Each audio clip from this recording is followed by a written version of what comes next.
ગામ નજીક આવેલ કચ્છીપુરા ખાતે કેમિકલયુક્ત પાણીના સંપર્કમાં આવવાથી અસંખ્ય ઊંટો મોતને ભેટ્યા છે। વાગરા તાલુકાના ચાંચવેલ ગામ નજીક આવેલ કચ્છીપુરા ખાતે એકસાથે 30 જેટલા ઊંટ મોતને ભેટી જતા પશુપાલક પર દુઃખનો પહાડ તૂટી પડ્યો છે। એક બાદ એક ઊંટોએ દમ તોડતા પશુપાલકને લાખોનું નુકસાન થવા પામ્યું છે। प्राप्त माहिती अनुसार वागरा तालुकाना चांचवेल गामनी सीमમાં 30 જેટલા ઊંટના મોત નીપજ્યા હોવાની જાણ થતાં મીડિયા ટીમ ઘટના સ્થળે પહોંચી હતી। બનાવ અંગે પૂછતા માલધારી રહેમાનભાઈ અલ્લા રખાભાઈ જત જેઓએ મીડિયા સમક્ષ નિવેદનમાં જણાવ્યું કે ગઈકાલે બપોરે એટલે કે 21મી મેના રોજ બપોરે 2 વાગ્યાના અરસામાં તેઓ પોતાના અંદાજિત 75 ઊંટ લઈને ચાંચવેલ ગામના તળાવ ખાતે પાણી પીવડાવવા માટે જઈ રહ્યા હતા। તે સમયે ચાંચવેલ ગામની સીમમાં ખુલ્લામાં કેમિકલ ઢોળાયેલું હતું, જે કેમિકલયુક્ત પાણી પીવાથી તેમજ કેમિકલવાળા પાણીમાં આલોટવાથી 30 જેટલા ઊંટ તડપીને મોતને ભેટ્યા છે।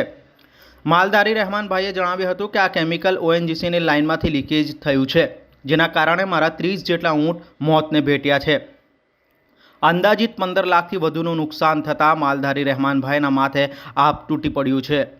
હજી પણ કેટલાક ઊંટ જીવન મરણ વચ્ચે ઝોલા ખાઈ રહ્યા છે, જેને સમયસર સારવાર મળી જાય તો તેઓને બચાવી શકાય તેમ છે।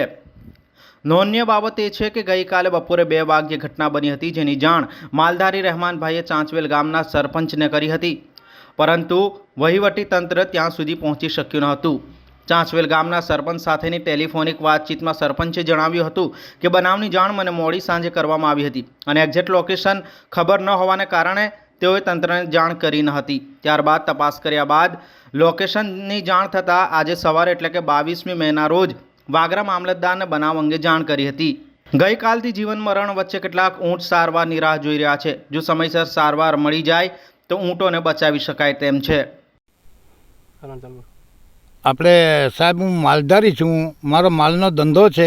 રહેમાનભાઈ અલ્લા રખા જત મારું નામ છે અને મારા દાદા પણ અહીંયા ગુજરી ગયા, મારા બાપ અહીંયા ગુજરી ગયા અને આજે અત્યારે આપણે 67 વર્ષ મારી ઉંમર થઈ છે। અમે અહીં છે, પણ આ જે બનાવ બન્યો તે ઓએનજીસીના ઓઇલ તૂટવાના કારણથી આ અમારા ઊંટ મરી ગયા છે। મારા 30થી 35 ઊંટ મારા મરી ગયા છે। હજુ જે રહ્યા છે જીવતા તેમની જીવવાની કોઈ શક્યતા નથી। જો ડૉક્ટરોની ટીમ આવી જશે ને દવા આપશે તો ઠીક, નહીં તો બચવાની કોઈ શક્યતા નથી। અને જે અમે આ કહીએ તે બધું સાચું છે। અમે ઓએનજીસીનો પણ વિરોધ કરવા માગતા નથી, કેમ કે અમે ઓએનજીસીની જોડે જીવતા હતા। અહીંયા ઓએનજીસી અમારા પછી આવેલી હતી, અમે પહેલાં રહેલા છે, છતાંય અમે ઓએનજીસીનો કોઈ દિવસ વિરોધ નથી કર્યો। પણ આ જે બાબત બનેલી છે તે હું કહું છું કે ભાઈ આ બાબત ઓએનજીસીના આ ઓઇલના કારણે બની ગયેલી છે। હવે નુકસાન તો સાહેબ જે અત્યારે છે ને 10 થી 15 લાખ રૂપિયાનું મારું નુકસાન થઈ ગયું છે। મારે દૂધ એક છાંટો પીવાનું રહ્યું નથી। જે ઊંટડી રહી છે તેનું બચ્ચું મરી ગયું, જે બચ્ચું રહ્યું તેની માં મરી જાય છે। દૂધ ક્યાંથી પીવું? અમે દૂધ પર અમારું ગુજરાન ચલાવતા હતા। આ અમે ઊભા છે, અમારી પાછળ જે ઓઇલ દેખાય છે અત્યારે તે ઓઇલની અંદર એ ઊંટ આરોટે તોય ઊંટ મરી જાય।